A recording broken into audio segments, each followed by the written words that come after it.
Staycation part 2.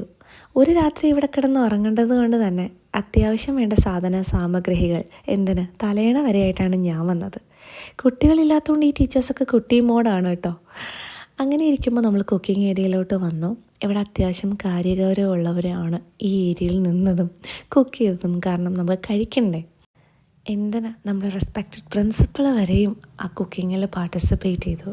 പാൽക്കപ്പയുടെ main chef sister തന്നെയായിരുന്നു കേട്ടോ.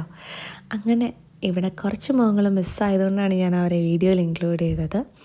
ഈ പായസം ആദ്യം തന്നെ നമ്മൾ കുടിച്ചു കേട്ടോ. വയറ് കുറച്ച് ഫില്ലായി പോയി എങ്കിലും കുടിച്ചു.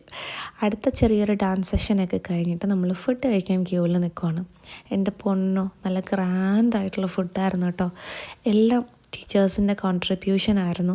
സ്കൂളിൽ നിന്ന് നമ്മൾ കുറച്ച് ഫുഡ് കുക്ക് ചെയ്തു. എല്ലാം കൂടെ കുക്ക് ചെയ്യാൻ ടൈം ഇല്ലാത്തതുകൊണ്ട് കുറേ ഫുഡ് ടീച്ചേഴ്സ് കൊണ്ടുവന്നു. എന്തായാലും പൊളി ടേസ്റ്റായിരുന്നു. പാർട്ട് 3 ഉടനെ ഇടാം കേട്ടോ.